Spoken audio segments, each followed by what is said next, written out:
ఊరు వెళ్ళటంలో దేవుడు సహాయం చేశాడండి. దేవుడు సహాయం చేసిన దేవాతి దేవునికి కృతజ్ఞతాపూర్వకంగా ఆయనకు వందనాలు చెల్లిస్తున్నాము. అలాగే కూడి వచ్చిన మీ అందరికీ యేసుక్రీస్తు నామంలో మీ అందరికీ నా వందనాలు తెలియజేస్తున్నానండి. అందరికీ కూడా వాక్యం చూసుకుందాం. మరి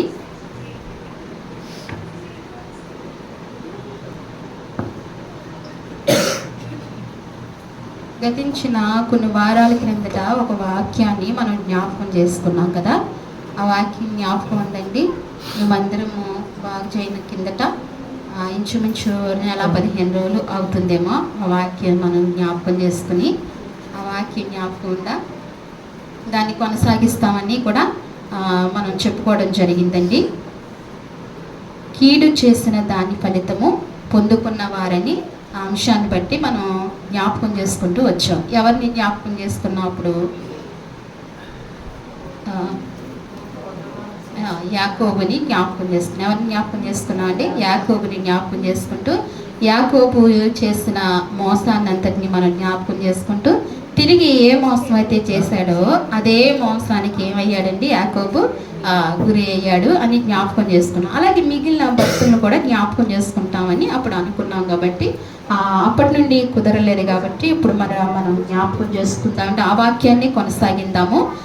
మూలవాక్యం చదువుకుందాము ఒకసారి. కొలసీ రాసిన పత్రిక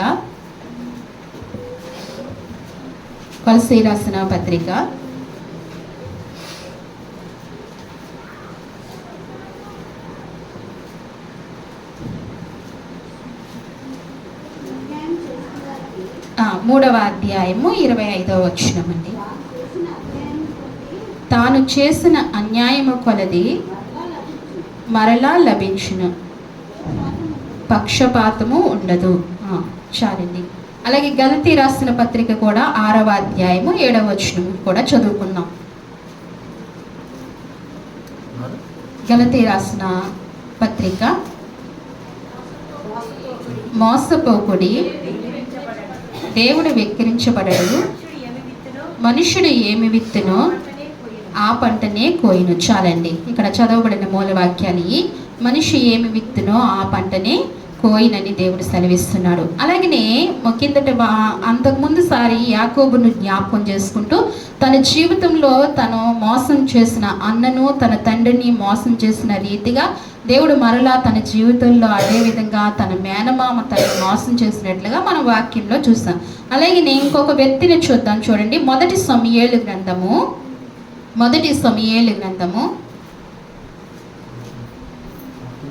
18వ అధ్యాయము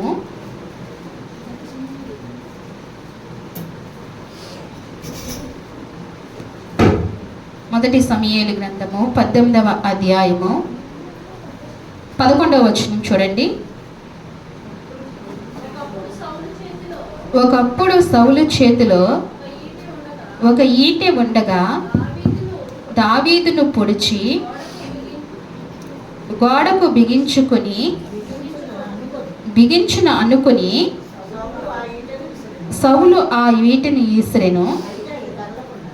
అయితే అది తగలకుండా దావీదు 2 మార్లు తప్పించుకునేను. చాలా చిన్న ప్రార్థన చేసుకుందాం. పరిశుద్ధుడానికి వందనాలు, స్తోత్రాలు ప్రభువా. జీవము కలిగిన దేవానికి స్తోత్రాలు. ఈ సమయంలో ప్రభువా నాయన ఇదిగో మరి మీరు వాక్యముతో మీరు నాతో మాట్లాడే అయ్యా ఈ సమయము ప్రభువా మీరు నాతో మాతో మాట్లాడండి ప్రభువా. అయ్యా నీ హృదయ ఆలోచనలు మా యందు నెరవేర్చండి ప్రభువా. మమ్మల్ని బలపరచండి తండ్రి. నన్ను సంపూర్ణంగా నీ సిలువ చాట మరుగుపరచుకోండి. నీ ఆత్మతో నీ శక్తితో నింపండి ప్రభువా. ఇక్కడ కూర్చున్న మా అందరితో మీరు మాట్లాడండి. నీ మాటలో శక్తి ఉంది. నీ శక్తి కలిగిన మాటలు మాకు వినిపింపచేసి మమ్మల్ని నాయన బలపరచమని నీ సన్నిధిలో ప్రార్థించుకుంటూ నీ ఆత్మను నాయన సమృద్ధిగా ఇక్కడ దయచేయమని స్తుతించి ప్రార్థించి మా ప్రియరక్షకుడైన యేసుక్రీస్తు నామములో అడిగి వేడుకుంటున్నాను తండ్రి. ఇక్కడ ఒకప్పుడు సౌలు చేతిలో ఒక ఈటె ఉండగా, ఎవరి చేతిలోనండి? సౌలు చేతిలో ఈటె ఉందంట. ఈటె ఉన్నప్పుడు ఎవరిని చంపాలి అనుకున్నాడండి? దావీదుని. ఎందుకు దావీదుని చంపాలనుకున్నాడు? అంత ఈట వేసే అంత పగ దావీదు మీద ఎందుకు వచ్చిందండి? దావీదుకు జయము కలిగింది. ఏమంటున్నారంటే దావీదు గొల్యాతును చంపినందుకు, ఫిలిస్తీన్నేమో సంహరించినందుకు, ఇశ్రాయేలు కాపాడుతున్నందుకు, ఈ అన్ని విషయాల్లో దావీదు ముందుకు ఉండటం వల్ల ఇశ్రాయేలు స్త్రీలు ఏం చేశారంటే సౌలు వెనకాల దావీదు ఫిలిస్తీన్ను ఓడించిన తర్వాత వస్తూ ఉంటే వారు ఏం చేశారంటే సౌలుకి 1000 కొలది, దావీదుకు 10,000 కొలది అని చెప్పి వారు కీర్తనలు పాడుతున్నారు. ఆ కీర్తనలు పాడటంతో ఎవరికి కోపం వచ్చిందండి? సౌలు గారికి ఇంకా భరించలేనంత కోపం. ఎందుకంటే ఆ ఇశ్రాయేలుకు రాజు కదా. ఎవరండి? సౌలు ఇశ్రాయేలుకి రాజు. ఒక స్థానంలో ఉన్నాడు, ఒక స్థాయిలో ఉన్నాడు. పొగిడినా ఘనత ఇచ్చినా ఎవరికి ఇవ్వాలండి? ఆ రాజుకే, సౌలుకే ఇవ్వాలి. ఒక స్థానంలో ఉన్నవారు అలాగనే అనుకుంటారు కదా. అలాగనే సౌలు కూడా అలాగే అనుకున్నారు. అయితే అలా అనుకోవడం తప్పు లేదు కానీ, ఆ అనుకోవడం అది ఎలా మారిందంటే పగగా మారిపోయింది. ఎలా మారిపోయిందండి? పగగా మారిపోయింది. మరి దేవునికి ఇష్టము కానిది ఏంటండి? పగ.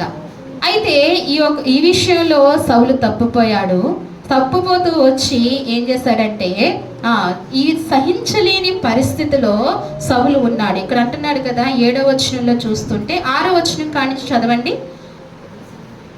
మొదటి సమూయేలు గ్రంథము 18వ అధ్యాయము 6వ వచనం.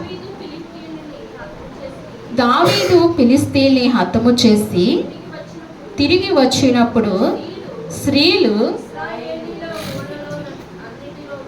ఇశ్రాయేలు ఊళ్ళన్నిటిలో నుండి తంబురులతోనూ సంబరములతోనూ వాయిద్యములతో పాడుచు నాట్యమాడుచు రాజైన సౌలును ఎదుర్కొనుటకై వచ్చిరి.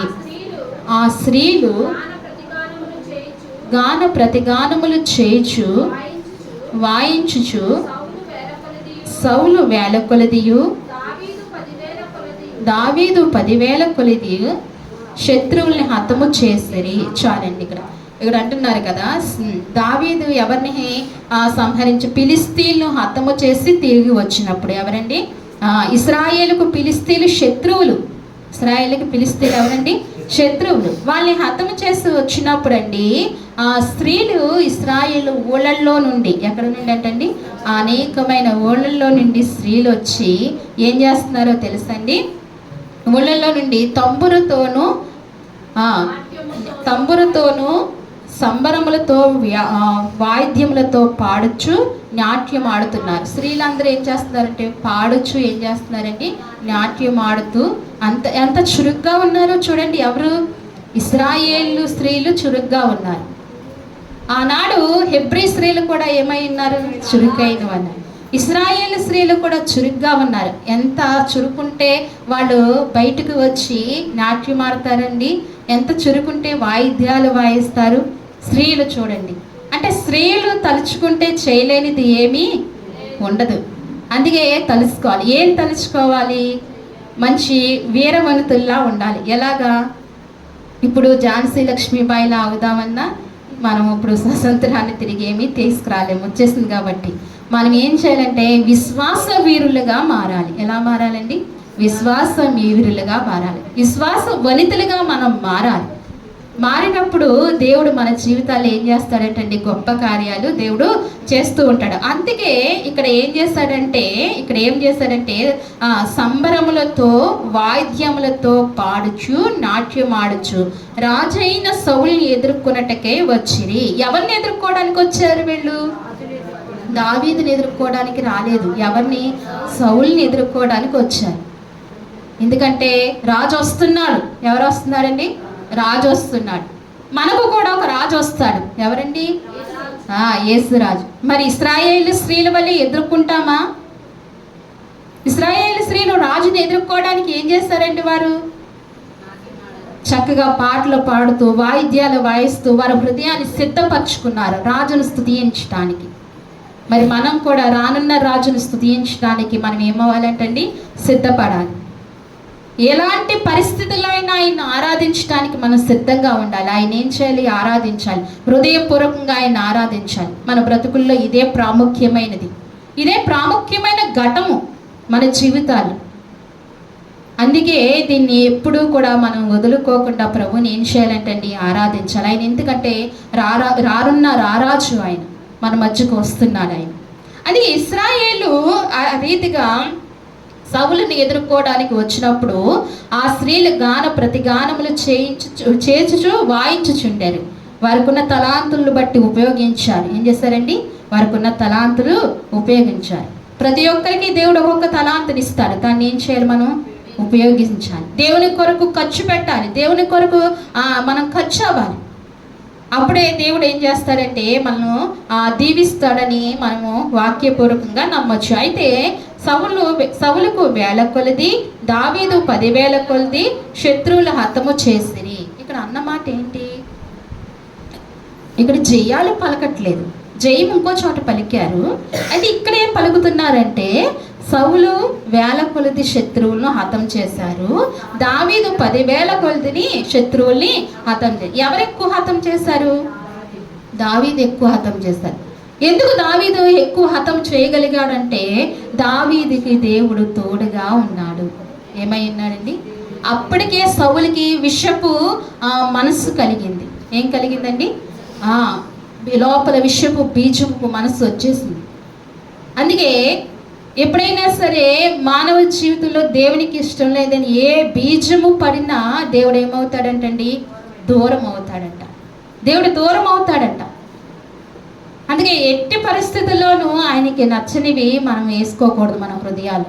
సౌలు దావీదు మీద విషపు బీజం వేసుకున్నాడు. దేవుని కృప ఏమైంది, దూరం అవుతూ వచ్చింది. అందుకే తన తక్కువ మంది శత్రువులు జయించాడు. ఎవరిని జయించాడు? తక్కువ మంది. దావీదు అయితే ఎంతమందిని? 10,000. ఎక్కువ మంది. సౌలు కన్నా చాలా ఎక్కువ మందిని జయించాడు. అందుకే ఉన్నది ఉన్నట్టు ఒప్పుకోవాలి. కాబట్టి ఇశ్రాయేలు ఏం చేస్తారండి, ఉన్నది ఉన్నట్టుగానే వాళ్ళు జయం పలికారు. అందుకే దావీదుకు 10,000 కొలది అంటుంది.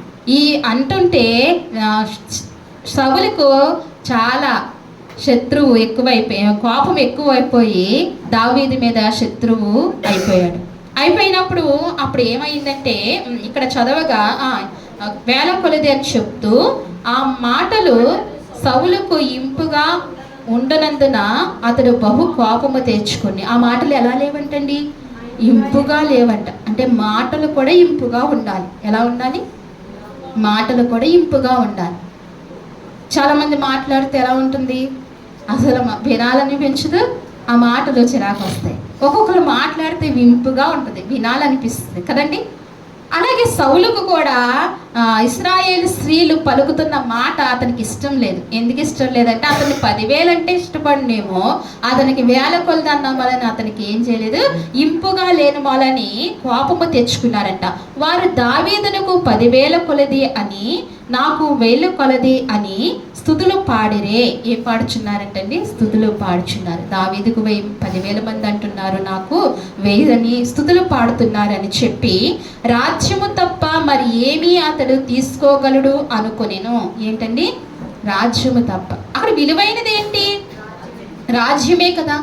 ఇలాగే ఉంటే, ఇలాగనే దావీదును ఉంచితే రాజ్యం తీసేసుకుంటాడేమో, నా స్థానం అతను తీసేసుకుంటాడేమో అని చెప్పి ఎవరికి వచ్చిందండి? సౌలుకి భయము పట్టింది. భయము ప్లస్ కోపము రెండూ వచ్చింది దాని మీద. అందుకే అంటున్నాడు రాజ్యం తప్ప తీసుకోగలడు అనుకుని. కాబట్టి నాటి నుండి సౌలు దావీదు మీద విషపు చూపు నిలిపెను. ఏ చూపు అంటండి? విషపు. చూస్తున్నాడు, దావీదుని చూస్తున్నాడు. దావీదుని చూసిన ఎలా చూస్తున్నాడు? లోపల ఎంతో కోపం.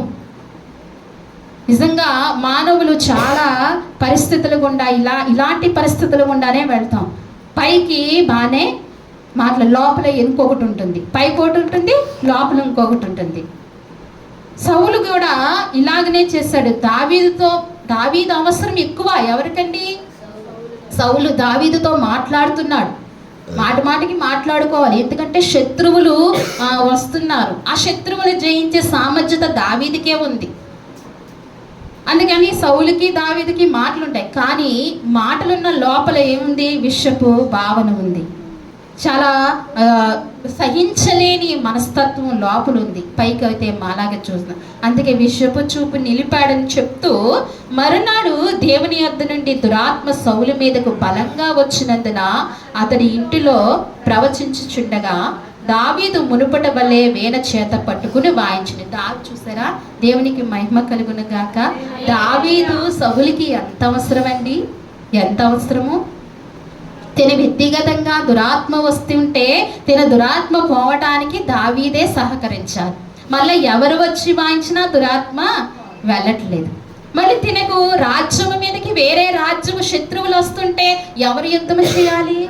దావీదే యుద్ధము చేయాలి, దావీదే సహకరించాలి. ఎందుకంటే దావీదుకు దేవుడు తోడుగా ఉన్నాడు, దావీదుకు దేవుడు తోడుగా ఉన్నాడు. దావీదు చాలా అవసరం.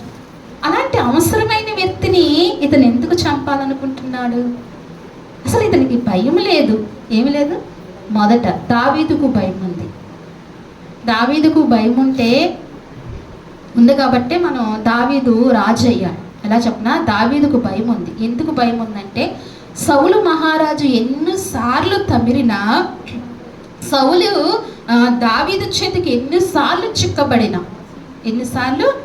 చిక్కబడిన దావీదు సౌల్ని ఏం చేయలేదండి, కనీసం ముట్టలేదు. ఏం చేయలేదు? ముట్టలేదు. చంపడం వేరే విషయం, ముట్టుకోలేదంటండి. ఎందుకయ్యా అంటే ఆలోచిస్తే, సౌలు అభిషేకించబడిన వ్యక్తి. ఎవరంటండి? సౌలు అభిషేకింపబడిన వ్యక్తి. మొదటగా ఇశ్రాయేలుకు మొదటి రాజుగా అభిషేకించారు. దావీదు గొర్రెల కాపరి, సౌలు కూడా ఇంకొక కాపరి. ఏం కాపరండి? కాదు, గాడిదలను కాస్తారు కదా. తన తండ్రి గాడిదలు కాచే సౌలు కూడా ముందా దేన మనస్సు కలిగిన వాడే. అభిషేకించడానికి సమయాలు వచ్చినప్పుడు అంటాడు, నేను ఎంతటి వాడిని, ఆ బలమైన జనం మీద నేను రాజుగా ఉండటానికి నేను ఏ పాటి వాడు, నేను నా తండ్రి గాడిదలను కాచుకునేవాడును. సౌలు కూడా తగ్గించుకున్నాడు. మొదట విశ్వాస జీవితంలో ప్రతి వ్యక్తికి తగ్గించుకునే మనసు ఉంటుంది, అది తగ్గించుకునే స్వభావం ఉంటుంది. రాను దేవుడు మనల్ని ఒక స్థాయి ఉన్నతమైన స్థితిలోనికి దేవుడు కృప తోడుగా వచ్చినప్పటికీ ఏమవుతుందండి, మొదట స్థితి చివరి వరకు కాపాడుకోలేని జీవితాలు చాలా ఉంటాయండి. ఈ సౌలులాగా మధ్యలో రాలిపోయేవారు చాలా మంది ఉంటారు. విశ్వాసత ప్రారంభం బాగుంటుంది, అంతం ఏమవుదండి, బాగుండదు.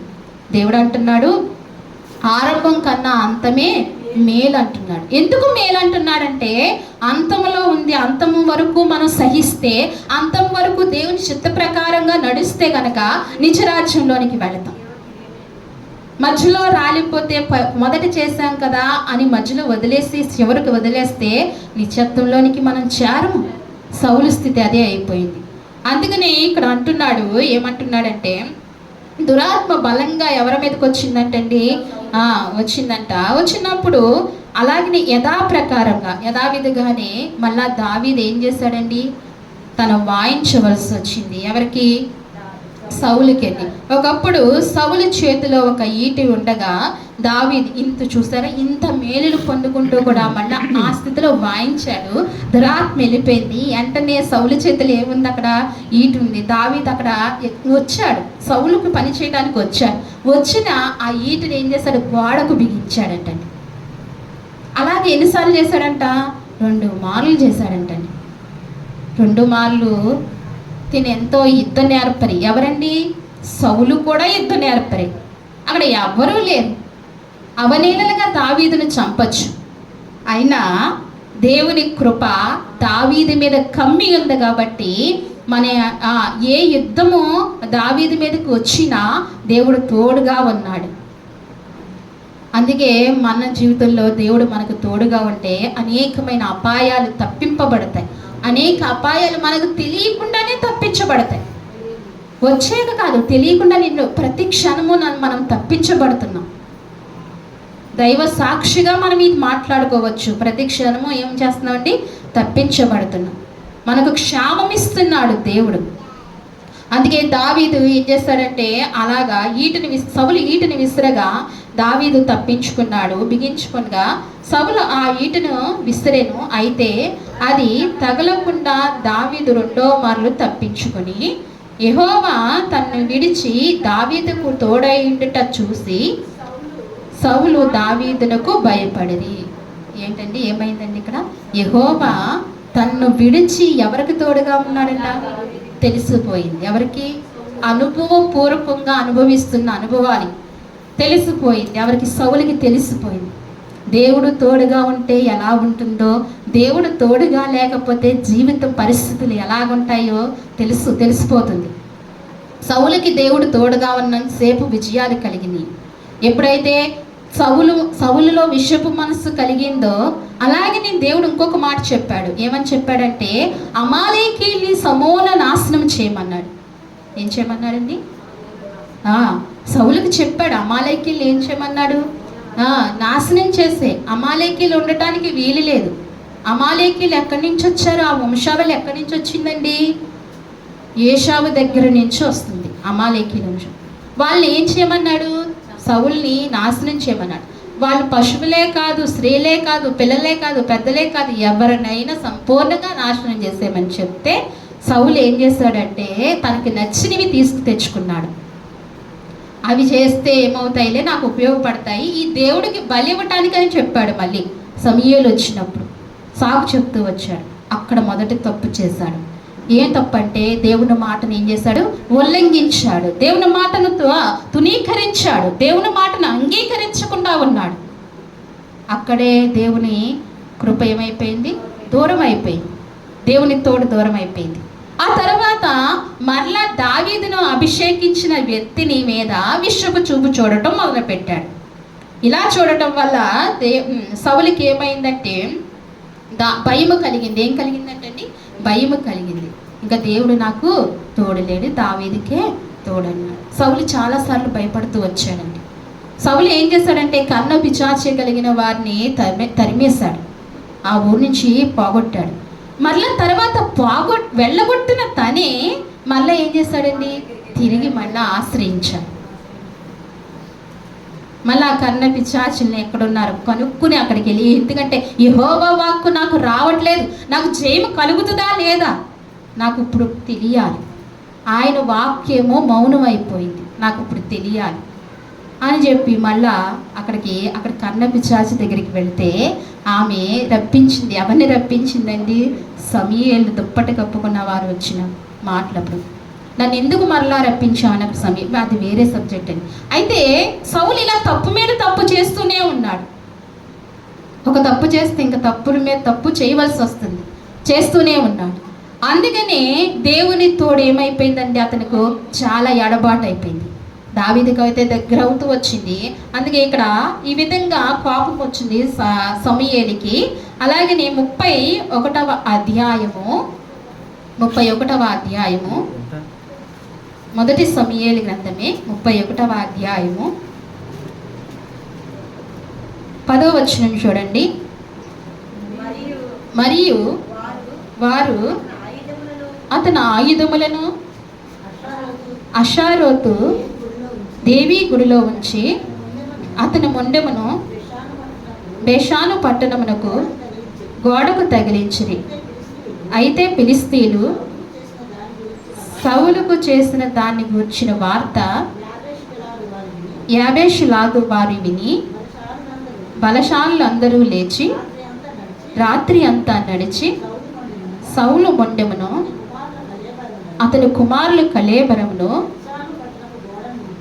బెత్షాను పట్టణపు గోడ మీద నుండి దించి యాబేషులకు తిరిగి వచ్చి వాటిని దహనము చేసి వారి శయములను తీసి యాదేషులోని పిచ్చుక వృక్షముల కింద పాతి పెట్టి 7 దినములు ఉపవాసం ఉండేది. సౌలు జీవితము, సౌలు అంతము ఎలాగైందంటే ఇలా అయింది. సౌలు అంతం ఎలా అయింది? సౌలు రాజు, అతని అంత్యక్రియలు ఎలా జరగాలి? గొప్ప ఘనముగా జరగాలి. ఇంకా అప్పటికి చనిపోయే వయస్సు కాదు. అయినప్పటికీ ఎందుకంటే తన యుద్ధంలో చనిపోయాడు, ఫిలిష్తీయుల చేతిలో చనిపోయాడు. తనతో పాటు తన 3 కుమారులు కూడా అదే దినాన చనిపోయారు. తన 3 కుమారులతో పాటు తన ఆయుధములు మోస్తున్న ఆ వ్యక్తి కూడా చనిపోయాడు. ఎంతమంది చనిపోయారండి? 5 చనిపోయారు. ఎవరు చనిపోయారు? 5 చనిపోయారు. 3 కుమారులు, సౌలు, తనకు ఆయుధములు మోస్తున్నవాడు. ఆ దినాన్ని 5 చనిపోయారు. ఫిలిస్తీన్లు వచ్చి ఇశ్రాయేలు మీద యుద్ధం చేస్తున్నప్పుడు ఇశ్రాయేలు అయితే భయపడి పారిపోయినప్పుడు వారు పారిపోయారు. గిల్గాలు పర్వతమునకు ఫిలిస్తీన్లు వారిని హతము చేయుచుండగా సౌలు అతని కుమారులను తరుముతూ యోనాతాను, కుమారుల పేర్లు ఏంటో తెలుసండి? 3 కుమారుల పేరు యోనాతాను, అబీనాదాబు. ఇక్కడ 2వ వచనం చూడండి, 31 2వ వచనం. సౌలు అతని కుమారులను తరుముచు యోనాతాను, అబీనాదాబు, ఎల్కేషవ అను సౌలు యొక్క కుమారులు హతము చేసిరి. యుద్ధములో సౌలు ఓడిపోచుండగా అతని అంబులు వేయు వారి కంటబడి వారి చేత బహు గాయముల నుండి అప్పుడు సౌలు, సున్నతి లేని వీరు వచ్చి నన్ను పొడిచి అపహాసము చేయకుండానట్లు నీ కత్తి దూసి దాని చేత నన్ను పొడవమని తన ఆయుధములు మోయువారితో చెప్పగా అతడు భయము చేత అలాగు చేయి నొల్లకు ఉండెను. గనుక సౌలు తన కత్తి పట్టుకుని దాని మీద పడును. సౌలు మరణమాయను. చూసారా? దావీదుని ఏం చేయాలనుకున్నాడు? తన చేతి కత్తితో పొడవాలనుకున్నాడు, తన చేతి ఏటుతో పొడిచేయాలనుకున్నాడు. తిరిగి ఎలాగైతే తన ఏమయ్యాడంటండి, ఫిలిస్తీన్లు తన్ని ఈటుతో గాయపరిచారంటండి. ఏం చేశారు? తన శరీరం అంతా గాయమైపోయింది. దేని చేత? ఈటి చేత. తను ఏ ఈటు దావీదు మీదకి వేశాడో ఆ ఈటే సౌలు మీదకి వచ్చింది. గాయమైపోయాడు. గాయమైపోయినప్పుడు సౌలులో ఒక మాట ఉంది. ఏంటంటే, నేను సున్నతి లేని ఆ ఫిలిస్తీన్ల చేత నేను మరణించటం నాకు అవమానం. ఏంటండి? అవమానం. ఇశ్రాయేలుకు అవమానం. అందుకే అతను ఆ ఆయుధంలో మోస్తున్నవాడు అంటున్నాడు అతన్ని, నువ్వు నన్ను పొడిచి చంపే అన్నాడు. అతను భయపడ్డాడు. రాజు కదా, అభిషేకింపబడిన వ్యక్తి కదా, నేను చంపితే నా తరము వారికి, నా కుటుంబానికి ఆ శాపము తరుముతుందేమో అని ఆలోచించుంటాడు. తను చంపకుండా తనకు తాను ఏం చేసుకున్నాడు? సౌలు చనిపోయిన తర్వాత తను కూడా అలాగూ చేయలేదు. ఆ వ్యక్తి అలాగూ చేయలేదు. అప్పుడు సౌలే తన దగ్గరున్న ఈటి మీద, కత్తి మీద పడిపోయాడు. దేని మీదండి? తన చేతిలో. ఏ చేతిలో ఉన్న కత్తి దావీదు మీదకి ఇసిరారో ఆ కత్తి చేతనే సౌలు ఏమైపోయాడంటండి? చనిపోయాడు. చూసారా? ఏమి విత్తుతామో ఆ పంటనే కోస్తాం. తిరిగి మనకు అదే వస్తుంది. అందుకని ఈ సౌలు జీవితంలో ఇది జరుగుతూ వచ్చింది. సౌలు అభిషిక్తుడు, ఇశ్రాయేలుకు రాజు. తనకు ఈ విషపు చూపు లేకుండా, చెడ్డ మనసు లేకుండా దేవుడు చెప్పినట్లుగా చేసుకుంటూ వెళ్ళిపోతే గనక తను మంచి జీవితం జీవించినేమో, చివరి వరకు మంచి మరణం వచ్చినేమో. కానీ తర్వాత ఇశ్రాయేల్లో పెద్దలు కొంతమంది వెళ్ళి ఏం చేశారండి? ఆ శవములు ఏరుకోవాల్సి వచ్చిందంటండి. మొండమేమో ఒక దేవతా గుడిలో కట్టేశారు. కుమారులు శవాలు ఈయన శవం ఏరుకుని వచ్చి ఏం చేస్తారండి? ఒక చోటన పాతి పెట్టి 7 దినాలు ఏం చేస్తారు? ఉపవాసం ఉండి, పాపం ఉపవాసం ఉంటే ఇంకేంటి? బాధపడుతూ సౌలు గురించి, వారి బిడ్డల గురించి అలా చేశారు. దేశమంతా చేయవలసింది కొంతమంది ఆ రీతిగా చేశారేమో, కొంతమంది ఆ రీతిగా చేశారు. రాజుపోతే ఎంతమంది చేస్తారండి? దేశానికి అంతటికీ వస్తుంది కదా. కానీ ఆ ఆతిథ్యతను పోగొట్టుకున్నాడు. ఎందుకంటే తనలో ఉన్న అవిధేయత మనస్సు కలిగి, తనలో ఉన్న విషపు మనసును బట్టి. అందుకే ఏమి విత్తాలనుకున్నాడో ఆ పంటనే తను ఏం చేశాడంటండి? కోసేశాడు. దావీదు పట్ల ఏమి విత్తాలనుకున్నాడో అదే కోసాడు. ఇలాగా కొనసాగుతూ ఇంకా ఉంటుంది వాక్యం. ముందుకు వెళ్దాం. మనం మరొక వ్యక్తిని చూద్దాం. ఎస్తేరు గ్రంథము మనకి ఇవి సుపరిచితమైన వాక్యములే, కానీ ఈ కోణంలోంచి దేవుడు ఎలా మాట్లాడుతున్నాడని మనం ఆలోచించాలి. ఎస్తేరు గ్రంథము 5వ అధ్యాయము. సౌలు రాజు నిష్కారముగా దావీదు మీద పగబట్టెను. అందుకే అతను ఈటె పొడుచుకుని గోడకు బిగించుకుని తనే చనిపోయినట్లుగా చివరకు తనే ఆ గోడకు బిగించుకోబడింది. అలాగనే ఎస్తేరు గ్రంథంలో 5వ అధ్యాయము 14వ వచనం చూడండి.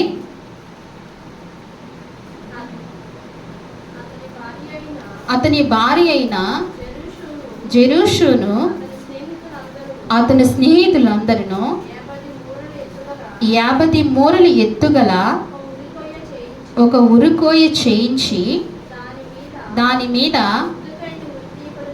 మొత్తికైన ఉరి తీయబడినట్లు రేపు నీవు రాజుతో మనవి చేయము, తరువాత నీవు సంతోషముగా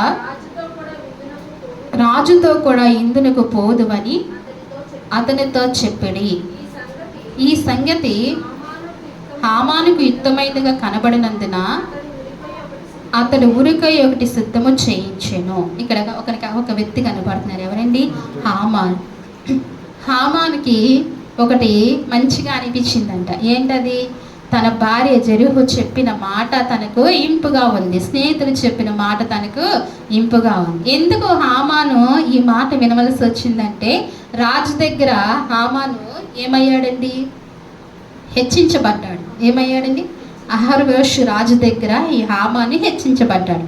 అందరి పీఠము కంటే తన పీఠము ఎత్తుగా చేశాడు, రాజు దగ్గరగా చేశాడు.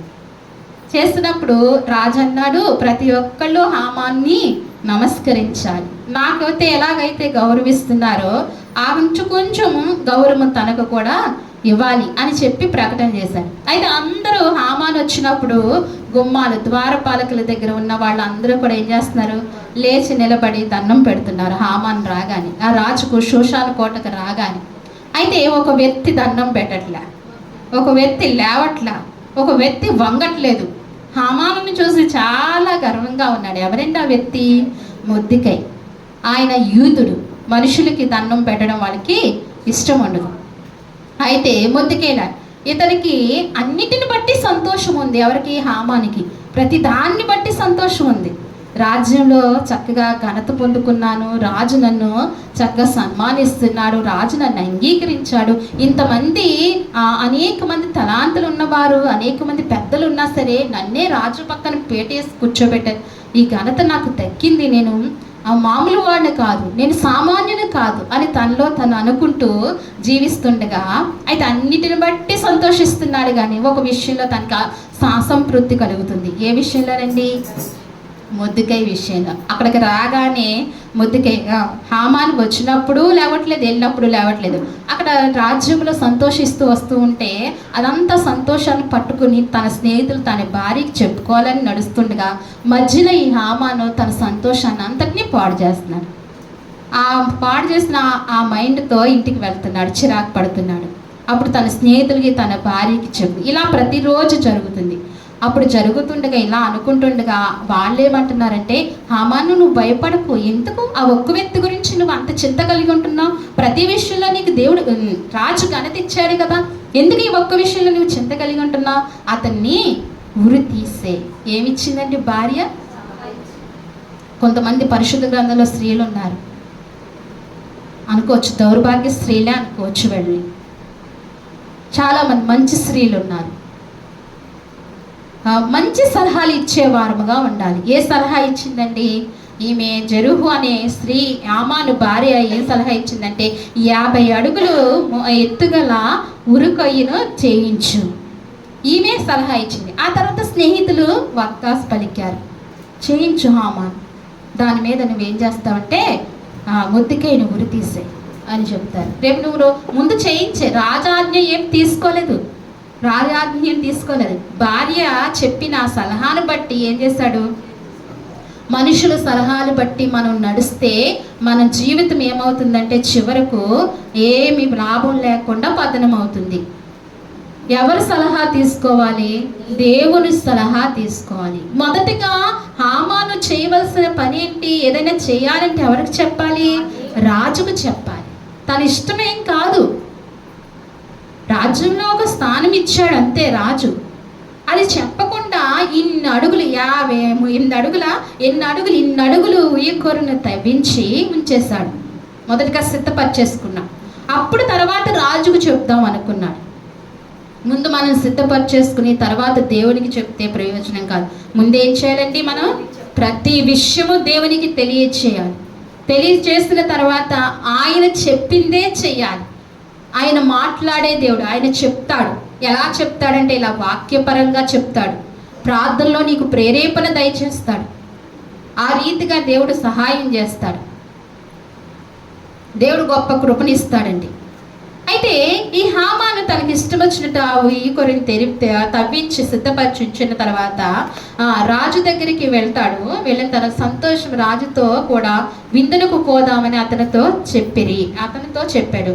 ఈ సంగతి హామానుకు యుక్తముగా కనబడినందున అతడు ఉరికొయ్య ఒకటి సిద్ధం చేయించాడు. ఇలాగ అయిపోయి సిద్ధం చేయించాడు. అయితే ఈలోగా ఎవరంటే ఎస్తేరు రాణి రాజును హామానుని ఏం చేసిందండి? విందుకు పిలిచిందండి. మొదటగా వెళ్ళాడు. ఇక్కడ ఇది జరగక ముందు వెళ్ళాడండి. వెళ్ళి అందును బట్టి సంతోషిస్తున్నాడు. ఆ సంగతులన్నీ చెప్తాడు. రాణి ఎస్తేరు ఎవరిని పిలవలేదు. రాజ్యంలో ఎంతోమంది గనులు ఉన్నారు, పేరు ప్రత్యేకత గాంచిన వారు ఉన్నారు. ఎవరిని రాణి పిలవలేదు. రాజుని నన్ను మాత్రమే పిలిచింది రాణి. ఇంత గొప్ప విందులో నేను పాలు పొందాను, ఇంత గొప్ప విందులో నేను ఉన్నాను అని చెప్పి ఆ సంగతులు పంచుకుంటూ ఇన్నిటిని బట్టి సంతోషిస్తున్నాను. కానీ ద్వారం దగ్గరకు వచ్చేరడికి ఆ మొద్దికేని బట్టి నాకు సంతోషము కలగట్లేదని చెప్పినప్పుడు ఈ సలహా ఇచ్చింది. సరే, నీకు మరలా రాణి ఏం చేసింది? ఆ విందు చేస్తే రాజు అన్నాడు, నీకేం కావాలి? రాణి సగం కావాలా? రాజ్యంలో సగం కావాలంటే నాకు అవేమి వద్దు, కానీ నేను పనిలా సిద్ధం చేస్తున్న విందుకు మీరు మళ్ళీ హామాను కూడా రండి అని చెప్పి ఏం చేసిందండి? మన్నాడు కూడా రెండో విందుకు కూడా పిలిచినప్పుడు ఆ విషయం కూడా ఇంటికాడ చెప్పారు. నువ్వు మళ్ళీ రెండవ రోజు విందుకు రాజుగారి దగ్గరికి వెళ్తావు కదా, అప్పుడు ఈ మొద్దికాయ గురించి చెప్పు. ఏం చెప్పమందండి? ఈ మొద్దికాయ గురించి నువ్వు చెప్పు అన్నప్పుడు సర్లే అని. అప్పుడు ఇలా జరుగుతుండగా రాజుకు ఆ రాత్రి నిద్ర పట్టలేదు. ఎవరికండి? విందు వచ్చిన తర్వాత, రాణి చేసిన విందు వచ్చిన తర్వాత ఆ రాత్రే రాజుకి ఏం పట్టలేదండి? నిద్ర పట్టలేదు. నిద్ర పట్టకుండా అటు ఇటు తిరుగుతుంటే రాజు ఏం చేశాడంటే, రాజు గ్రంథాన్ని తీసుకురమ్మని చెప్పినప్పుడు తీసుకొచ్చినప్పుడు ఆ గ్రంథం తీసి చదువుతుంటే రాజును కాపాడబడ్డాడు. మొద్దికే ఇలా కాపాడ్డాడంటే, ద్వారపాలకుల దగ్గర ఇద్దరు వ్యక్తులు, నపుంసకులు ఇద్దరు రాజుని చంపాలనుకుంటారండి. ఎవరినండి? హర్షేష్ రాజుని చంపాలని. ఆ వార్త ఎవరికి తెలిసింది? మొద్దికేయికి తెలిసింది. మొద్దికేయికి తెలియగానే రాజుకు తెలియజేశారు. ఆ వ్యక్తుల్ని చంపేశారు. ఆ ప్రమాదము తప్పించబడింది. ఎలా తప్పించబడింది? మొద్దికేయి ద్వారా తప్పించబడింది. అప్పుడు మొద్దికేయికి ఏమన్నా ఇచ్చామా అని అడుగుతున్నాడు. ఆ క్షణంలో చూడండి, ఆ క్షణంలో రాజుకి జ్ఞాపకం రావటం ఏంటి? అది జరిగి కొన్ని రోజులు అయిపోయింది ఏమో, జీవగ్రంథంలో రాయపడలేదు బైబిల్ గ్రంథంలో. మరి ఎన్ని రోజులు అయిందో అయి ఉంటుంది, ఎన్ని సంవత్సరాలు అయిందో అయి ఉంటుంది. మరి రాజుకి అప్పుడే జ్ఞాపకం రావటం ఏంటి? చూసారా, ఈ ఎస్తేరు గ్రంథము చదువుతున్నప్పుడు దేవుడు ఎక్కడా కనిపించలేదు, కానీ దేవుడు సహాయం ఎక్కువగా కనిపిస్తూ వచ్చింది.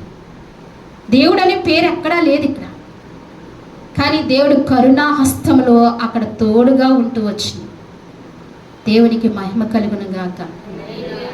ఎందుకు దేవుడు కరుణాహస్తములు తోడుగా ఉన్నాయంటే కేవలం ఇద్దరు వ్యక్తుల వల్ల. ఎవరండి? మొద్దికేయి, ఎస్తేరు వల్ల యూదులందరూ రక్షింపబడ్డారు. నా వల్ల ఏమవుతుందని మనం అలాగ ఉంటే ఏమీ అవ్వదు, అలాగే కదా. మన వల్ల అవుతుంది. మనం ఏ యుద్ధాలు ఏమీ చేయలేం, కానీ మనము ఒకటి చేయగలుగుతాము. ఏంటా ఒకటి? ప్రార్థన అండి. ప్రార్థనా పరులుగా మారగలుగుతాం మనం. పట్టుదల ఉంటే, దేవుని ఆత్మ సహాయం ఉంటే, ఆశ ఉంటే ఎవరా మారుతామండి? ప్రార్థనా పరులుగా. కిందటి వారం తల్లి చెప్పారు కదా, ప్రార్థన చేసి ఏం పొందుకున్నారంటండి? మందిరం పొందుకున్నారు. మనం కూడా ప్రార్థన చేసి ఏం పొందుకోవాలి? మందిరాలు పొందుకోవాలి. మన కుటుంబ క్షేమాన్ని పొందుకోవాలి. మన గ్రామంలో అనేక మందికి రక్షణ పొందేటట్టుగా మనం కారకులంగా ఉండాలి. చూడండి, ఆ ఎస్తేరు గ్రంథంలో ఆ ఇద్దరిని బట్టే దేవుని కరుణాహస్తము తోడుగా ఉంటూ వచ్చింది. దేవుడు అనే మాట ఎక్కడా లేదు ఈ ఎస్తేరు గ్రంథంలో. అయితే ఈ రీతిగా రెండవ రాజుకి ఆ ప్రేరేపణ దేని ద్వారా జరిగిందే? దేవుని చిత్త ప్రకారంగా, దేవుని ఆత్మ ప్రకారంగా రాజులోనికి ప్రేరేపణ వచ్చింది. అప్పుడు ఏమైనా ఇచ్చామా అంటే ఏమీ ఇవ్వలేదు. అప్పుడు ఈ ఊరి గురించి మాట్లాడటానికి ఎవరు వెళ్తున్నారండి? హామాన్ ఎక్కడికి వెళ్తున్నాడు? రాజు నగరంలోనికి వెళ్తున్నాడు. అప్పుడు రాజు అంటాడు, అక్కడ తిరుగుతుంది ఎవరో చూడమంటే హామాన్ ఉన్నాడండి అంటారు. అయితే హామానుని రప్పించమని అన్నప్పుడు హామాన్ ఎవరి దగ్గర ఎక్కడికి వచ్చాడండి? రాజు దగ్గర. రాజు దగ్గరికి వచ్చిన తర్వాత రాజు అంటాడు, ఇలాగా రాజుకి మేలు చేసిన వారిని నేను సన్మానించాలనుకుంటున్నాను, నేను గణపరచాలనుకుంటున్నాను. ఏ విధంగా గణపరచాలి హామాను? సలహా ఇవి అంటే ఇలాగా హామాన్ ఏమనుకుంటున్నాడంటే, నన్నే ఎవరిని గణపరుస్తాడు? అంత ప్రధానులు ఎవరున్నారు ఇక్కడ? అంత రాజుకు మేలు చేసే వ్యక్తులు ఎవరున్నారు? నేనే ఆయనే అనుకుని అసలు మొద్దుకైన ఆలోచనే లేదు అసలు తనకి. రాజు చెప్పలేదు. అయితే నేనే అనుకుని ఏం చేస్తున్నాడంటే హామాన్ ఏం సలహా ఇచ్చాడంటే, రాజా నీ వస్త్రములు తొడిగించాలి. ఏం చేయాలంటండి? నీ వస్త్రములు. తనకే అనుకుని పాపం మంచిగా చెప్తున్నాడు, రాజా నీ వస్త్రములు తొడిగించాలి, నీ రాజ్యమంతా నీ గుర్రం ఎక్కించి ఆ వ్యక్తిని ఏం చేయాలి? ఊరేగించాలి, నీ కిరీటము పెట్టాలి,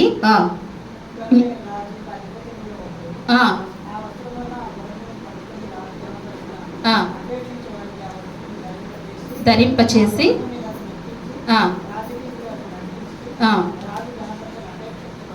అపేక్షించు వారికి చాటింపవలెను. చూసారా, తనకు ఏ ఆశ అయితే ఉందో ఆ ఆశలన్నీ చెప్తున్నాడు. తనకి ఎంత ఆశ ఉందో, రాజ్యం మీద, రాజ్యాంగం మీద ఎంత ఆశ ఉందో, ఆ గుర్రం ఎక్కాలని, ఆ కిరీటం పెట్టించుకోవాలని, రాజవస్త్రం తొడుక్కోవాలని ఆశ ఉంది కాబట్టి తను ఏం చేస్తాడు, ఒకసారిగా ఇలా చెయ్యాలి రాజా అని చెప్పి. అప్పుడు ప్రధాన వ్యక్తితో చేయించాలి. మళ్ళీ ఏమంటున్నాడండి? ప్రధాన వ్యక్తితో చేయించాలి ఈ పనులన్నీ కూడా. అంటే రాజు దృష్టిలో ఇంకా ప్రధానుడు హామాను నువ్వు మొద్దుకై చెయ్యాలి అనగా నా గుండె కిందకి జారిపోయినట్టుంది. ఏం చేస్తున్నాడు? ఉరుకొయ్యి తీయించాడు. ఎవరిని చంపాలని? మొద్దుకైని చంపాలి. ఇప్పుడు రాజు ఆజ్ఞ ఏంటి? నా వస్త్రము తొడిగించు, నా కిరీటము పెట్టు, నా గుర్రం మీద నువ్వు దగ్గరుండి నువ్వు ఇది చేయాలి, ఈ కార్యం అంతా నువ్వు చేయాలి. చూసారా, దేవుని ఏర్పాటు, దేవుని కార్యాలు ఎలా ఉంటాయి చూసారా, క్షణంలో మారిపోతాయండి. మన దేవుడు గొప్పవాడు, అంతేగా ఆయన్ని ఆరాధించడానికి సందేహం లేకుండా ఆయన్ని ఆరాధించాలి. ఆయన ఎంత గొప్పవాడు, ఎంత శక్తిమంతుడో చూడండి. మన దేవుడు మనల్ని శ్రమల పాలు చేయడు. కేవలము ఇది ఎందుకు తప్పించబడిందంటే ఎస్తేరు ప్రార్థన, మొద్దుకేయి ప్రార్థన, యూదులందరూ ప్రార్థన. ఇందుగా మొద్దుకేయి ఎస్తేరు చనిపోతారని వారికి ఏం భయం లేదు. మొద్దుకే అంటాడు, నేను చనిపోయిన యూదులు రక్షణ కొరకే. ఆ భారం మనలో కూడా ఉన్నది. ఎవరి రక్షణ కొరకే? యూదుల రక్షణ కొరకే. అప్పుడు ఇలా చేస్తుండగా అప్పుడు మళ్ళా రెండవ ఇందుకో ఎప్పుడో వెళ్ళినప్పుడు ఎస్తేరుని అడుగుతుంటే, నీకేం కావాలంటే నా ప్రజలు చనిపోవడానికి కారకుడు ఒకడు ఉన్నారు, వాళ్ళని నువ్వు ఇలా చెప్తుండగా ఈతను కంగారు పడుతున్నాడు. ఎవరు? హామాన్ కంగారు. ఈలోకి ఈ మాటలు చెప్తుండగా రాజు కొంచెం బయటికి వెళ్ళాడు. బయటికి వెళ్ళొచ్చే లోపల రాణి మంచం మీద ఈ హామాన్ ఉన్నట్లుగా ఎవరు చూస్తారండి?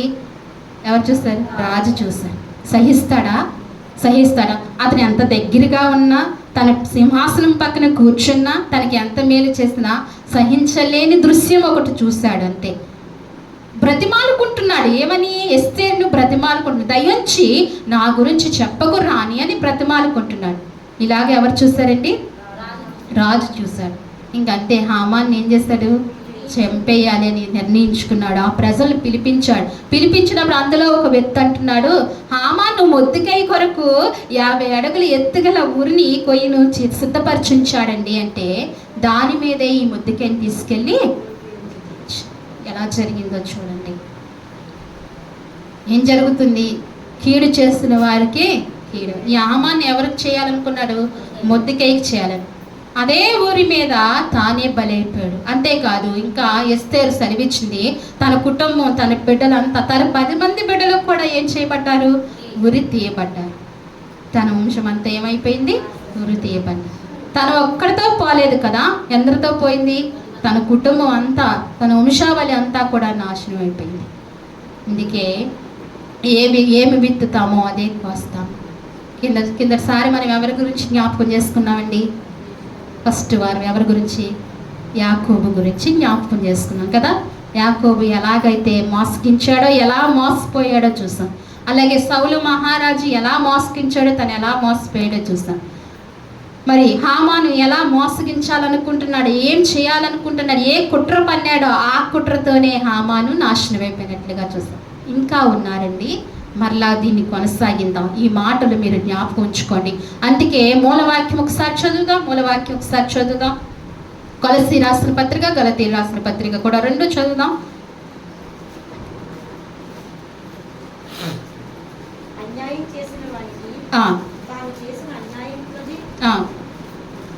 అమ్మ కొలసీ 3:25 25 చదవండి.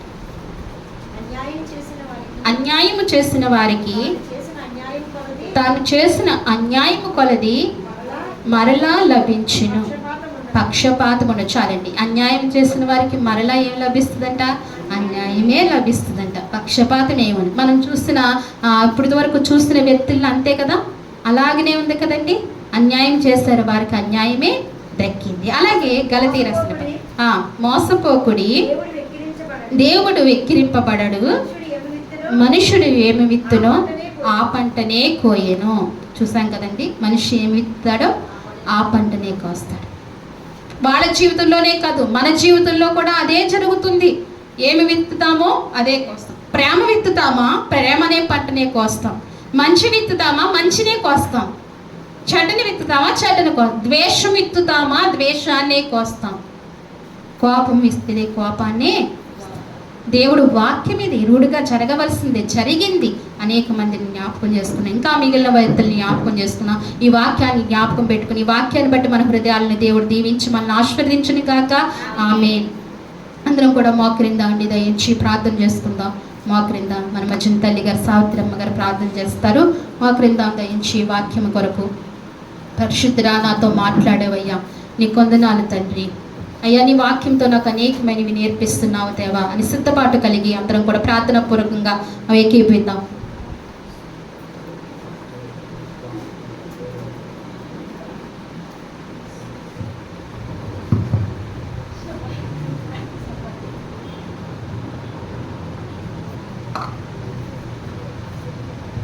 ప్రార్థన. మహాపరిషుద్ధుడు, ప్రేమగల తండ్రి, కృపగల యేసయ్య, నీ పాదాలకు వందనాలు, స్తోత్రాలు ప్రభా. ఇదిగో ఇప్పటి వరకు నాయన నీ సన్నిధిలో మేము ఉన్నాము తండ్రి. నీ వాక్యం ద్వారా బలపడ్డాము ప్రభా. యేసయ్య, మాకు ఈ రోజుకి ఏ ఆహారం కావాలో ఆ ఆహారం మాకు ఏర్పాటు చేసావు. నీకు వందనాలు, స్తోత్రాలు, స్తుతులు చెల్లించుకుంటున్నాం. అవును ప్రభా. అయ్యా నాయన, ఆయా స్థితులలో నా ప్రభా నువ్వు ఏం చేస్తావో, ఏం చేయగల దేవుడవో నా ప్రభ ప్రతిదీ మాకు వివరించి నాయన ప్రతి ఒక్క వ్యక్తిని మాకు ఉదాహరణగా పెట్టి చూపిస్తూ వస్తున్నావు ప్రభా. నీకు వందనములు. యాకోబు నాయన మోసగాడు నాయన తండ్రి, నాయన అన్యాయస్తుడు నా ప్రభ. అయినప్పటికీ కూడా నా ప్రభ మరి ఆ బిడ్డను తండ్రి నువ్వు ఏ రకంగా ఎత్తబడ్డావు తండ్రి మాకు మేము తెలుసుకున్నాము. అలాగే సౌలు మహారాజు నా ప్రభ, మన వెన్నుకున్న బిడ్డను ఆయన సౌలును ఆ యొక్క నాయన తండ్రి శరీర సౌష్ఠ్యాన్ని బట్టి నా ప్రభ అయా నాయన ఎంతో నాయన చేయగలడు అనేటువంటి లక్షణాలను బట్టి నాయన అదిగో నాయన సమూయేలుతో అభిషేకించినప్పుడు సౌలు నా ప్రభ రాజయ్యాడు నాయన. అయితే నా ప్రభ తనకున్నటువంటి లక్షణాలు నా ప్రభ నాయన మంచిగా లేక అన్యాయస్తుడుగా నా ప్రభ నాయన ఈర్ష్య ద్వేషాలు గలవాడుగా మాకు అక్కడ కనిపిస్తూ ఉన్నాడు తండ్రి. ఇదిగోనైనా తనతో ఉన్న దావీదును నా ప్రభ అయా ఆ దావీదును ఎంత బాధ పెట్టాడో నాయన, ఇన్నిసార్లు మనం చంపాలని ప్రయత్నించాడు తండ్రి నాయన. ఇవన్నీ కూడా ఇప్పుడు మేము విన్నాము నా ప్రభ. అవును నాయన తండ్రి నా ప్రభ, మేము తండ్రి ఏ రకంగా మేము ఆ దౌర్భాగ్య స్థితిలో ఆ మనసుతో ఉంటున్నామో తండ్రి ఒకసారి మేము ఆలోచించుకోవాలి. అయా పగ ద్వేషాలు నా ప్రభ ఇవన్నీ లేకుండా ప్రేమ కలిగి ఉండాలనేటువంటి సత్యాన్ని మాకు వివరించావు తండ్రి. చివరికి తండ్రి తన బిడ్డలందరికీ కూడా తండ్రి హతులైనట్లుగా మేము చూస్తున్నాం ప్రభ. యేసయ్య అలాగే హామాన్ని చూపించావు తండ్రి. అయా నా ప్రభ నాయన ఇంత విర్రవీగాడు నా ప్రభ. అయ్యో నేను రాజుకి నాయన కుడిపుచ్చమని చెప్పి నా ప్రభ. అయా నా ప్రభ నాయన ఇదిగో నాయన తండ్రి నాయన ఆ యొక్క తండ్రి హిందూ దేశం నుంచి నాయన అహష్వేరోషు పరిపాలిస్తున్నప్పుడు తనే రాజుగా నాయన ప్రవర్తించాడు. కానీ ఒకానొక దినము అతడు నాయన ఎవరినైతే నాయన చంపాలనుకొని ఆయన ఆ ఉరికొయ్యను పెట్టాడు తండ్రి. ఆ 150 అడుగుల ఉరికొయ్యలో తనే పడినట్టుగా మేము చూస్తున్నాం తండ్రి. నాయన కాబట్టి నాయన ఎవరిని మేము తండ్రి తక్కువ అంచనా వేయకూడదు, మోసగించకూడదు నా ప్రభా. యేసయ్య నాయన దేవుని చేసే కార్యములు నాయన అద్భుతములు తండ్రి. ఒక్కొక్క బిడ్డ గురించి ఒక్కొక్క తండ్రి వివరముగా మాకు వివరిస్తూ వస్తున్నారు తండ్రి బైబిల్లో. అది మేము నాయన చదువుకొని నాయన దాని ప్రకారం మేము చేయాలి ప్రభా. నాయన అలాగే నాయన యూదుల యొక్క తండ్రి వంశములు తండ్రి నాశనం అవ్వకుండా అక్కడ మొర్దెకైని నా ప్రభ నాయన ఎస్తేరుని మీరు ఆయన పెట్టారు. వారి ద్వారా నా ప్రభ యూదా వంశం అంతా వర్తిల్లింది నా ప్రభ. మొర్దెకై నాయన తన బిడ్డ తనే కాకుండా తన 10 మంది కుమారులు కూడా కోల్పోయాడు ప్రభ. యేసయ్య ఎంత దౌర్భాగ్య స్థితి నాయన. అలాంటి దౌర్భాగ్య స్థితిలో మేమున్నామేమో, అలాంటి కుళ్ళునైనా ఈర్ష్య ద్వేషాలు పగలు అన్నిటితో మేమున్నామేమో, అన్యాయస్తులుగా ఉన్నామేమో నా ప్రభు. ఆ బుద్ధులన్నీ కూడా మేము తీసివేసుకొని ప్రభు నీ యందు ప్రేమ కలిగి ఉన్నటువంటి మొర్దెకైనటువంటి స్వభావాలు, ఎస్తేరుకు ఉన్నటువంటి స్వభావము, దావీదుకు ఉన్నటువంటి స్వభావం కలిగి నాయన ప్రేమ కలిగి ఉంటే నువ్వు నాయన ఎల్లప్పుడూ నాయన వారికి తోడై ఉండి నాయన వారికి జయాలే కానీ అపజయం అనేది రానివ్వకుండా చేశావు తండ్రి. అలాగే మా జీవితంలో కూడా తండ్రి నిన్ను కలిగి ఉండి మేము జయంతో ముందుకు వెళ్ళాలి కానీ అపజయం అనేది మా జీవితాల్లో రానివ్వకుండా చేయమని విన్న వాక్యమును బట్టి నీకు వందనాలు చెల్లించుకుంటూ ఆ వాక్యం ద్వారా మా జీవితాలను మేము ఎలా ఉంచుకోవాలో కూడా మాకు నేర్పినందుకే నీకు వందనాలు స్తుతులు చెల్లిస్తున్నాం. బిడ్డ ద్వారా విత్తబడినటువంటి ఈ వాక్యమును ఫలింపజేయడానికి సహాయం చేసి నడిపించమని, చేరి వచ్చిన ప్రతి బిడ్డను నా ప్రభ నాయన ఈ వాక్యం ద్వారా బలపరచమని నజరేయుడైన యేసు నామమును బట్టి అడిగి వేడుకొంచున్నాను తండ్రి. ఆమేన్.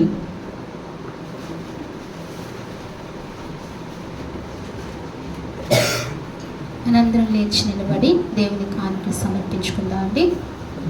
ప్రార్థించిన తల్లికి వందనాలు తెలియజేస్తూ అలాగే కొన్ని ప్రకటనలు ఉన్నాయండి. మంగళవారం జయలక్ష్మి గారి ఇంటికాడ ప్రార్థనా కూడిక మొదటి వారం పెట్టాం. మరి ఎవరు కూడా రాలేదు. తల్లి చాలా బాధపడుతున్నారు. మరి ఆ విషయం అంటే అందరూ వచ్చి ప్రార్థన చేస్తే బాగుంటుందని వారు ఆశిస్తున్నారు. దయించి ఇంకా 2 వారాలు ఉన్నాయి, 3 వారాలు పెట్టుకున్నారు. 2 వారాలు ఆ టైంలో ఎవరికి కుదరట్లేదేమో అని 7ంటికి కూడా మార్చబడింది. 7:30 కల్లా దయించి అందరూ రండి. పక్కనే ప్రతి ఒక్కరూ రండి. అందరికీ పేరు పేరున మళ్ళీ చెప్తానన్నారు.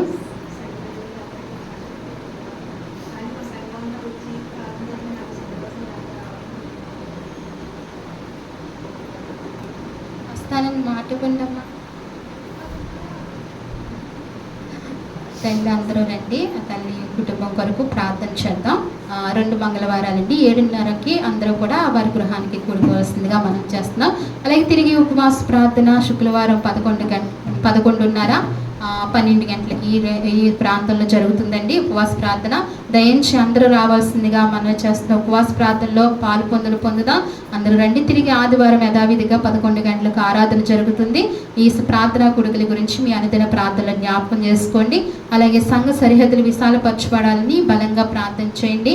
అంతేకాదు అక్టోబర్ నెలలో మన మందిరంలో ఉపవాస ప్రార్థనలు జరుగుతాయి కాబట్టి మీరు ఇప్పటి నుండే ప్రార్థనలు బలంగా చేయాలి. అక్టోబర్లో ప్రభు ఏ తారీఖు ఇస్తారో మనకు, మరి ఆయన ఏ తారీఖును ప్రేరేపిస్తారో ఆ తారీఖులు 7 దినాలు ఉపవాస ప్రార్థనలు జరుగుతాయండి. ప్రతి ఒక్కరు ఖచ్చితంగా ఆ 7 దినాలు ఉపవాస ప్రార్థనలో పొందాలి. దేవుడిచ్చే దైవ దీవెనలు పొందుకోవాలి. నూతన శక్తి, నూతన విశ్వాసము మనం పొందుకోవాలండి. ఈ విధంగా మీరు మనకు గుర్తుంచుకొని ప్రతి అనుదిన ప్రార్థనలో ఇప్పటి నుండి ప్రార్థన చేయండి. అలాగే ఆ ఉపవాస కూడికల గురించి మరొక 10 దినాలు మందిరంలో 2 గంటలు ప్రార్థనా కూడిక జరుగుతుంది. అది మళ్ళీ ఇప్పుడు నేను మీకు తెలియజేస్తాను. ఆ కూడికల గురించి వ్యక్తిగతంగా ప్రార్థనా కూడిక జరుగుతుందండి. ఇవన్నీ కూడా మీరు గమనించండి. ప్రార్థనలో జ్ఞాపకం చేసుకోండి. ప్రార్థన చేసుకుందాం. చివరి ప్రార్థన చేసుకుందాం. అలాగే మరి సత్యనారాయణ గారు తండ్రి గారు, సత్యనారాయణ గారు వారి తమ్ముడి గారు కాలం చేశారు. వారి కుటుంబ ఆదరణ కొరకు మీరు ప్రార్థనలో జ్ఞాపకం చేసుకోండి. వారి కుటుంబ ఆదరణ కొరకు తండ్రి గారు మరి చాలా బాధ్యత కలిగిన తండ్రి గారు అనుకోవచ్చు. ఎవరు సత్యనారాయణ తండ్రి గారు వారి జీవితం, వారి తమ్ముడి గారి గురించి, వారి అక్క చెల్లెల గురించి నిజంగా చాలా ఖర్చు అయ్యారు. ఆయన మరి కొంచెం చాలా బాధ ఉంటుంది. ఆ బాధ నివారణ అవ్వటానికి మీ అనుదిన ప్రార్థనలో జ్ఞాపకం చేసుకోండి. ఏదేమైనా ఆరాధించడానికి వారు రావటం, వారు అలాగా మాదిరిగా నిలబడటం అనేది గొప్ప భాగ్యం. ఎందుకంటే ఈ సమయంలో అన్యులను దాటుకుని అక్కడ వారి ఇంట్లో ఉంటారు, వాళ్ళని దాటుకుని రావటం చాలా కష్టం. అయినా దాటుకుని వచ్చి దేవుణ్ణి ఆరాధించారు. వారి కుటుంబానికి దీవెన కలిగినట్లుగా, అవతల కుటుంబానికి ఈ బిడ్డలకు ఆదరణ కలిగినట్లుగా మీ ప్రార్థనలో జ్ఞాపకం చేసుకోండి. ప్రార్థన చేసుకుందాం. చివరి ప్రార్థన.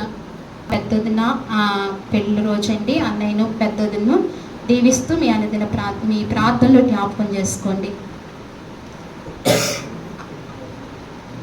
మహాపరిశుద్ధమైన ప్రేమగల తండ్రి, మహాగణుడ, మహోన్నతుడా, మీ ఘనమైన ఉన్నతమైన పరిశుద్ధమైన నామానికి వందనాలు, స్తోత్రాలు చెల్లిస్తున్నావు ప్రభువా. జీవము కలిగిన దేవా, జీవాధిపతి, నీకు వందనాలు అయ్యా. ఈ సమయంలో ప్రభువా నైనా అయ్యా ఆరాధించడానికి మీరు ఇచ్చిన గొప్ప శ్రేష్టమైన భాగ్యాన్ని బట్టి నీకు స్తుతులు చెల్లించుకుంటున్నాం ప్రభువా. అయ్యా ఇదిగో మరి సమయంలో మమ్మల్ని సమకూర్చి నాయన నిన్ను ఆరాధించుకునే కృప మాకు సమృద్ధిగా మీరు దయచేసినందుకే నీకు వందనాలు ప్రభువా. పాటల ద్వారా, మొదటి ప్రార్థన ద్వారా తండ్రి, అలాగనే తండ్రి నాయన కీర్తనల ద్వారా అయ్యా, అలాగే ఆరాధించి బిడ్డల ఆరాధన ద్వారా, మా యొక్క స్తుతి ఆరాధన ద్వారా, వాక్య పరిచర్య ద్వారా తండ్రి, తల్లి ప్రార్థన ద్వారా నైనా ఇలాగ అన్ని విషయంలో నువ్వు తోడుగా ఉండి మాకు సహాయపడుతూ వచ్చినందుకే మీకు వందనాలు, స్తోత్రాలు ప్రభువా. వచ్చిన నీ బిడ్డల్ని మీరు జ్ఞాపకం చేసుకోండి. నిండారిగా మీరు దీవించి ఆశీర్వదించి బలపరిచి వారి గృహాలకు మీరు పంపించండి ప్రభువా. నీ మందిర ఆరాధన దైవ దీవెళ్ళు మీరు నీ బిడ్డలకు సమృద్ధిగా దయచేయండి ప్రభువా. ఈ వారమంతయు ప్రభా నీ బిడ్డలునైనా ప్రభా ఎంతో గొప్ప దీవెనకరంగా ఆశ్రయకరంగా నీ బిడ్డలు వర్ధిల్లటానికి మీ సహాయము దయచేసింది ప్రభువా. విన్న వాక్యాన్ని బట్టి నీకు స్తోత్రాలు ప్రభా. మనిషి ఏమి విత్తితే అదే కోస్తామని నువ్వు మాట్లాడుతూ వచ్చావు ప్రభువా. నైనా దేవుడు అన్యాయస్తుడు కాదు, న్యాయవంతుడు అయ్యా ప్రభా. ఏ దైనికి దానికి న్యాయం చేయగలిగే దేవుడు అని నువ్వు మాట్లాడుతూ వచ్చావు ప్రభా. మాకు గతంలోనైనా ప్రభా యాకోబును చూపిస్తూ వచ్చావు. ఇప్పుడునైనా సౌలు మహారాజుని, దావీదును ప్రభా మాకు చూపించారు ప్రభా. అలాగే నే తండ్రి నైనా ఎస్తేరు గ్రంథంలో హామాను అయా పన్నిన పన్నాగమునకు నైనా ప్రభా మొర్దెకైను బలి ఇవ్వాలనుకున్నాడు, కానీ తన హామానే బలైపోయినట్లుగా మీరు మాకు వచ్చారు ప్రభా. ఇందుని బట్టి నీకు స్తోత్రాలు ప్రభా. నీ వాక్యపు వెలుగులోనికి అయా మమ్మల్ని నడిపిస్తున్నందుకు నీకు వందనాలు ప్రభా. మీరు మాతో మాట్లాడుతున్నందుకు కూడా వందనాలు. మమ్మల్ని సత్యానికి ప్రతిష్ఠిత చేయండి ప్రభా. సత్యము కొరకు మేము బ్రతికే కృప మాకు దయచేయండి ప్రభా. సత్యవాక్యంలో మేము బ్రతకటానికి సహాయం చేయమని నీ సన్నిధిలో ప్రార్థిస్తున్నాం తండ్రి. అయ్యా ఇదిగో మరి ఈ లోక కల్పనా కథలకు కానీ అయ్యా ఇదిగో మరి అబద్ధ బోధకులకు కానీ మేము లోను కాకుండా మీరు మమ్మల్ని కాయమని ప్రార్థిస్తున్నాము తండ్రి. సహాయం చేయండి అయ్యా. చాలా ప్రాముఖ్యమైనది ప్రభువా. మా ఆత్మలో కాచే దేవానికి స్తోత్రాలు. పరిశుద్ధాత్మ దేవుడా నీవు సహాయం సమృద్ధిగా దయచేయండి ప్రభువా. అయ్యా సత్యమునకు మమ్మల్ని ప్రతిష్ఠింప చేయండి దేవానికి స్తోత్రాలు నైనా. అలాగే నైనా ఇదిగో మరి ప్రభువా మమ్మల్ని విశ్వాస జీవితంలో నడిపిస్తున్నందుకు, అలాగే మమ్మల్ని నైనా ప్రభా పరిపూర్ణులుగా మమ్మల్ని నైనా స్థిరపరచమని అయా మమ్మల్ని పరిశుద్ధపరచమని నీ సన్నిధిలో ప్రార్థిస్తున్నా. సహాయం చేయండి ప్రభా.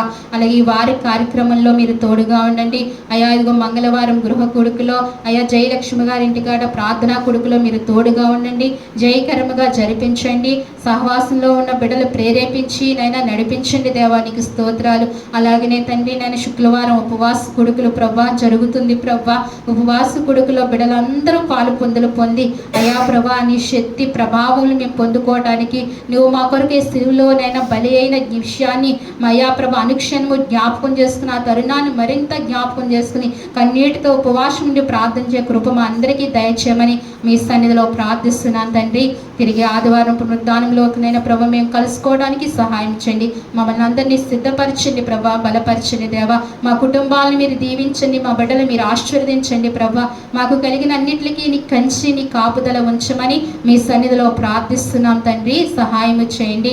వచ్చిన నీ ప్రియులందరినీ ప్రతి ఒక్కరిని అయా మీరు జ్ఞాపకం చేసుకోండి, దీవించండి. పెద్దలు మొదలుకుని చిన్నల వరకు అందరినీ జ్ఞాపకం చేసుకోండి. యవన బిడ్డలను జ్ఞాపకం చేసుకోండి. స్త్రీ పురుషుల్ని మీరు జ్ఞాపకం చేసుకోండి అయా. వృద్ధాప్యంలో ఉన్న వారిని జ్ఞాపకం చేసుకోండి అయా. దీర్ఘకాలపు వ్యాధులతో బాధపడుతున్న వారికి మంచి ఆరోగ్యాన్ని దయచేయండి, క్షేమాభివృద్ధి వారికి అనుగ్రహించమని ప్రార్థిస్తున్నాను తండ్రి. బ్రతుకు కాలమంతయు కృపాక్షేమములు తండ్రి నాయన మా ఎంట వచ్చేటట్టుగా నీ సహాయము మాకు దయచేయమని ప్రార్థన చేస్తున్నాం తండ్రి. సహాయం చేయండి. అలాగనే ప్రభా మా సంఘమునకు కావాల్సిన ఈవులన్నీ కూడా మీరు దయచేయండి అయ్యా. అలాగే మందిరాన్ని కూడా మీరు అనుగ్రహించండి ప్రభా. మా సంఘ సరిహద్దులు విశాలపరచండి. ఈ పరిచర్యను ప్రభా నానాటికి వృద్ధిపరచండి ప్రభా. అనేక ప్రాంతాలు ఈ పరిచర్య ప్రభా అయా వ్యాప్తి చెందటానికి సహాయం చేయమని మీ సన్నిధిలో ప్రార్థిస్తున్నాం తండ్రి. ప్రతిష్ఠించుకునే బిడలుగా అయా, ప్రోత్సహించే బిడలుగా అయా, ఇదిగో వారి జీవితాలు పరిచర్య కొరకు సమర్పించుకునే బిడలుగా అనేక మందిని మీరు లేవనెత్తమని ప్రార్థిస్తున్నాను తండ్రి. అయా సహాయం చేయండి. ఇది నీ పని ప్రవ్వా, నీ రాజ్య వ్యాప్తి కొరకే పని ప్రవ్వా. ఇది ఏ మనిషి పని కాదు తండ్రి. నీ కొరకే మేము అందరము ప్రతిష్ఠించుకోవడానికి సహాయం చేయమని మీ సన్నిధిలో ప్రార్థిస్తున్నాం తండ్రి. వాతావరణాన్ని మీరు జ్ఞాపకం చేసుకోండి ఆయా. విషపక గాలును మీరు తొలగించండి ప్రభా. జ్వరముల నుంచి తండ్రి అయ్యే కానైనా చిన్న చిన్న బలహీనతల నుంచి బిడ్డలందరినీ విడిపించండి ప్రభా. గాలి నీరు అంతా మీరు శుద్ధి చేయమని ప్రార్థిస్తున్నాను తండ్రి. సహాయం ఇచ్చేయండి. ప్రమాదకరమైన ప్రాంతాలను కూడా మీరు జ్ఞాపకం చేసుకోండి. ఆ బిడ్డలు కూడా మీరు నాయన ప్రభా ఆదుకోమని ప్రార్థిస్తున్నాను ప్రభా. రక్షణ లేని బిడ్డలకు రక్షణ దయచేయమని మీ సన్నిధిలో ప్రార్థిస్తున్నాను. అలాగే మా సంఘ బిడ్డలు ప్రభా ఏదైతే వారు ఆశిస్తున్నారో అవన్నీ వారి జీవితాల్లో జరగటానికి, మేలు పొందుకోవడానికి నీ కృప దయచేయండి. ఇంకా అనేక మంది రాలేదు ప్రభా. వారిని కూడా మీరు జ్ఞాపకం చేసుకొని మరొక తరుణాన్ని వారికి కూడా మీరు అనుగ్రహించమని ప్రార్థిస్తున్నాను ప్రభా. రాని బిడ్డలతో నైనా నువ్వు మాట్లాడి నడిపించి నైనా నీవే నడిపించుకో, నీవు ఆకర్షించుకో తండ్రి. నీకు స్తోత్రాలు ప్రభా. జరుగుతున్న ప్రతి కార్యక్రమంలో మీరు తోడుగా ఉండండి. అలాగే అక్టోబర్లో ఉపవాస ప్రార్థనలు కలిగి ఉండాలని మేము ఆశపడుతున్నాం ప్రభా. అయా బలంగా నైనా ఎవరికి వారం ఉపవాసం ఉండి ప్రార్థన చేసే శక్తి ప్రతి ఒక్కరికి మీరు దయచేయండి. వారి అంతరంగంలో మా హృదయాలలో ప్రభా అయా బలంగా ఏకీవించాలని ఆత్మ మా అందరి మీద కుమ్మరించమని మీ సన్నిధిలో ప్రార్థిస్తున్నాను తండ్రి నాయన. అలనాడు ప్రభా నేను యెహోషువపాతు ఉపవాసం ఉండి ప్రార్థించినప్పుడు జయము పొందుకున్నాడు. ఎస్తేరు ఉపవాసం ఉండి ప్రార్థించినప్పుడు జయము పొందుకుంది. నెహెమ్యా, ఎజ్రా అలా ఇలా ఎందరో ప్రభా ఉపవాసం ఉండి ప్రార్థించినప్పుడు ప్రభా అనేక గొప్ప కార్యాలు, శూర కార్యాలు జరిగినాయి తండ్రి నాయన. అదే విధముగా నాయన ఈ సన్నిధిలో జరగటానికి అయా, ఈ ప్రజల మధ్యన జరగటానికి నీ సహాయం దయచేయండి. నమ్మాలి ప్రభా, విశ్వసించాలి ప్రభా. ఒక్కొక్కరిలో నమ్మకాన్ని మీరు పుట్టించండి తండ్రి. విశ్వాసాన్ని బలపరచండి ప్రభా. దేవానికి స్తోత్రాలు తండ్రి నాయన. నీకు కృప దయచేయండి ప్రభా. అలాగనే తండ్రి వాటి కొరకు సిద్ధపడి ప్రార్థన చేసే ప్రార్థన నైనా ప్రభా జీవితాన్ని మాకు దయచేయమని మీ సన్నిధిలో ప్రార్థించుకుంటున్నాం తండ్రి. అలాగే తండ్రి దినము అయ్యా సంగమ కొరకు ఏర్పాటు చేసిన ప్రామావిందని మీరు జ్ఞాపకం చేసుకోండి. అలాగే ప్రియ బిడ్డనైన ప్రభా మణి, శృతి ప్రభా అయా బిడ్డలు ప్రభా ప్రామావింది ఏర్పాటు చేశారు. బిడ్డలను దీవించండి నాయన. మణిని, శృతిని వారిని ప్రేమించి ఇచ్చిన ఇద్దరు ఆడబిడ్డలను మీరు జ్ఞాపకం చేసుకోండి. వారిని దీవించండి, ఆశీర్వదించండి. నీ కృపలో ఆ కుటుంబాన్ని వర్ధల చేయండి. మంచి ఆయుర ఆరోగ్యాలు మీరు బిడ్డలకు దయచేయండి. కృపాక్షేమలు వారి వెంట పంపించండి. వారి కుటుంబాన్ని అంతటినీ చంటి బిడ్డల చుట్టూ కంచి ఉంచమని ప్రార్థిస్తున్నాం తండ్రి. అయ్యా ఇదిగో మరి తగిన దీవెనలు ఈ మందిరంలో ఖర్చు పెట్టిన దీవెన తగిన దీవెన రెట్టింపు ఆశీర్వాదాలు ఆ బిడ్డకు దయచేయమని ప్రార్థిస్తున్నాను తండ్రి. సహాయం చేయండి. అలాగే ప్రభా ఈరోజు ప్రభానైనా అయ్యా ఇదిగో పెద్దన్నయ్యని బట్టి వదిని బట్టి ప్రార్థిస్తున్నాను. వారిని మీరు జ్ఞాపకం చేసుకోండి. ఆ బిడ్డలు ఇరువుని జతపరిచి ప్రభా ఇంతవరకు కూడా నీ కృపల చాటున నీ రెక్కల చాటున భద్రపరిచినందుకే మీకు వందనాలు, స్తోత్రాలు ప్రభా. ఇంకా ఇలాంటి వసంతాలు, ఇలాంటి పెండ్లి రోజులు అనేకమైనవి జరుపుకోవడానికి నీ సహాయం మీరు దయచేయండి ప్రభా. వారి దాంపత్య జీవితం మీరు జ్ఞాపకం చేసుకుని బలపరచండి. వారి కుటుంబాన్ని దీవించండి, ఆశీర్వదించండి. వారు ప్రేమించి ఇచ్చిన బిడ్డలు జ్ఞాపకం చేసుకోండి. కుమార్తెని అయా చిన్నీని, అనిల్ను అయా బిడ్డలను బట్టి తండ్రి, అలాగే నైనా తేజాను అయా సత్యాన్ని బట్టి ప్రార్థిస్తున్నాను. బిడ్డలు జ్ఞాపకం చేసుకుని ఆ కుటుంబాన్ని దీవించి ఆశీర్వదించండి. అలాగే ప్రత్యేకంగా అన్నయ్యను వదిలిని కూడా మీరు జ్ఞాపకం చేసుకుని నీ దయా కిరీటం అనుగ్రహించమని నేను నీ సన్నిధిలో ప్రార్థిస్తున్నాను వేడుకుంటున్నాం తండ్రి, సహాయం చేయండి. అలాగే ఎవరైతే పెండ్లి రోజులు జరుపుకుంటున్నారో, పుట్టినరోజులు ఈ వారంలో జరుపుకుంటున్నారో బిడ్డలందరినీ దీవించి ఆశీర్వదించి బలపరచమని మీ సన్నిధిలో ప్రార్థించుకుంటూ ఈ పరిచర్యను బహుగా దీవించి ఆశీర్వదించమని, అలాగే ప్రభా నీ బిడ్డలైన వారు ప్రభా వారి కష్టాజితంలో ప్రభానైనా అయా తీసుకొచ్చి నీకు నైనా సమర్పించిన కానుకలు మీరు అంగీకరించండి ప్రభా. ప్రతి కానుక మీరు అంగీకరించండి నాయన. వారిని దీవించండి, ఆశీర్వదించండి ప్రభా. ప్రతి అర్పణలో మీరు అంగీకరించి వారికి రావాల్సిన దీవెన, బహుమానము, ఆశీర్వాదము సమృద్ధిగా దయచేయమని ఈ సన్నిధిలో ప్రార్థించుకుంటూ, అలాగే నాయన ప్రభా ఈ వారం వచ్చిన ప్రభా సావిత్రి అంటే మేనగోడల గారిని కూడా మీరు జ్ఞాపకం చేసుకోండి. ఆ కుమార్తెని కూడా మీరు దీవించి ఆశ్రయించి బలపరచమని నీ సన్నిధిలో ప్రార్థించుకుంటూ, అలాగే నాగూరును బట్టి తండ్రి, అలాగే శుభాంబి కుమారులు అయా మొహదీని సంయుక్తను బట్టి కూడా నీ సన్నిధిలో ప్రార్థిస్తున్నాను. పసిబిడ్డలను కూడా మీరు జ్ఞాపకం చేసుకుని దీవెన దయచేయమని నీ సన్నిధిలో ప్రార్థించుకుంటూ, అయా ప్రతి ఒక్కరిని వచ్చిన నీ బిడ్డలందరినీ దీవించి ఆశీర్వదించమని స్తుతించి ప్రార్థించి మా ప్రియరక్షకుడైన యేసుక్రీస్తు నామములో అడిగి వేడుకుంటున్నాము తండ్రి. అలాగే ప్రవ్వానైనా నీకు వందనాలు తండ్రి. ఈ సమయంలో ప్రవ్వా ఇదిగో మరి తండ్రి గారు సత్యనారాయణ గారిని బట్టి అయ్యా వారి కుటుంబాన్ని బట్టి ప్రార్థిస్తున్నాను. అయ్యా వారి తమ్ముడి గారిని ప్రభు ఈ రాజ్యం విడిచిపెట్టి తండ్రి అయ్యా వెళ్ళారు. ఆ కుటుంబాన్ని మీరు ఆదరించండి ప్రభా. అయ్యా దయపాలించండి. ఆ కుటుంబాన్ని మీరు జ్ఞాపకం చేసుకోండి. వారిలో ఉన్న బెంగను దిగులు కూడా మీరు తొలగించి నివారణ చేసి తండ్రి తగిన కాపుదల కృప దయచేయమని తండ్రి అయ్యా సహాయం చేయమని, ఆ కుటుంబానికి కూడా రక్షణ దయచేయమని మీ సన్నిధిలో ప్రార్థించుకుంటూ మీకు వందనాలు చెల్లించుకుంటూ స్తుతించి ప్రార్థించి మా ప్రియరక్షకుడైన యేసుక్రీస్తు నామములో అడిగి వేడుకుంటున్నాము తండ్రి. మన తండ్రి అయిన దేవుని ప్రేమయు కుమారుడైన యేసుక్రీస్తు కృపయు పరిశుద్ధాత్మ అన్యోన్య సహవాసము మనకు, మన కుటుంబాలకు, మన సహవాసానికి, సార్వత్రిక సంఘానికి ఇప్పుడు ఎల్లప్పుడూ సదాకాలము దేవుడు తోడైంది నడిపించును గాక. ఆమేన్. యేసు రక్తమే సిలువ, యేసు రక్తమే జయం, ప్రవేశ రక్తము సంపూర్ణమైన విజయం కలుగును గాక. ఆమేన్, ఆమేన్, ఆమేన్.